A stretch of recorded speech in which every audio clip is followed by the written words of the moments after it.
now, I'm the best tool I've got, which is terrifying. That is such bad news for y'all. But now, if I can hold my incongruencies and at least recognize them, I can keep the parts of me I really like. It's fun over here. What's left are a couple things I can pay attention to. I can notice. I can take responsibility for those things and work on those pieces.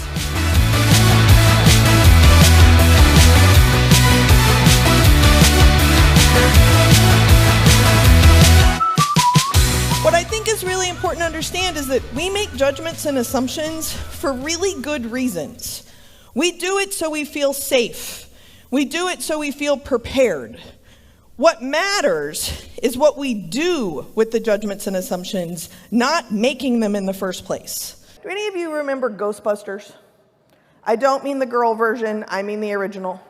In the original, there is an actress, her name is Annie Potts, Google her, and there's a line in the movie where they get their first customer, and she slams down on this buzzer and says, "We got one." This is how most organizations do diversity.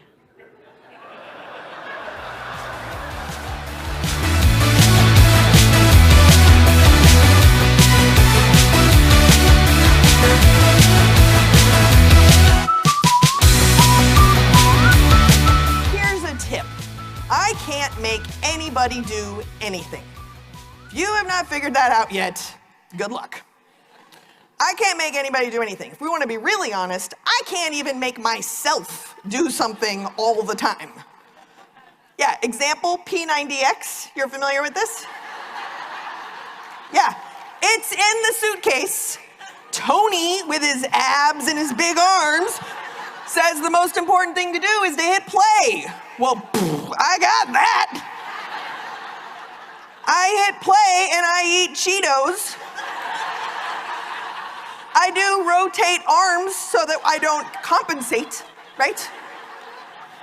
If I can't make myself do something all the time, how on earth or why on earth do I think I have some kind of magical power to make somebody else be different?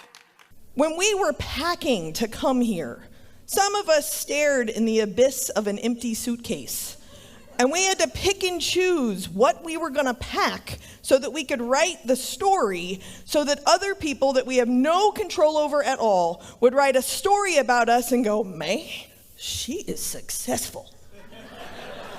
Look, she is wearing sequins during the daytime.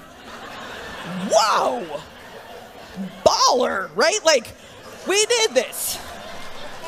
Every single one of us was like, "Oh, I can't bring that. I wore that last year." Like, we remember what state we're in, right? It's fine.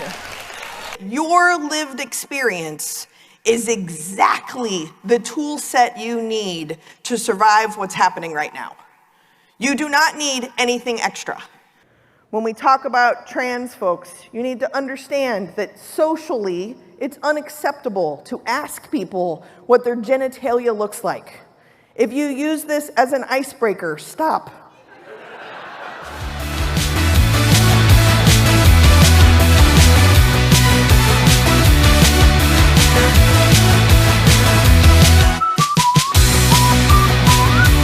I challenge you, if you believe something, question it. If you come back to it, you'll believe in it that much more. More importantly, you'll be able to explain it to somebody else. Question it. If you don't come back to it, figure out what you believe in. When we talk about what matters, what's important is what we do with that actual story.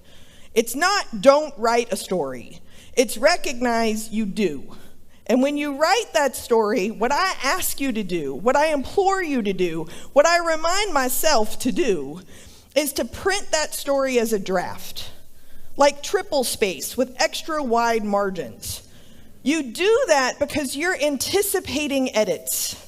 We forget the importance of space, not just in finding truth, but in finding us. If I can find me, I'm going to be way more able to find you. If I can find you, we can actually build community. Whatever story you wrote about me, being a Texan likely was not part of that story. What I ask us to do is to pay attention, take responsibility for the story you write. Leave room for edits. This is how to be good enough now. Thank you very much.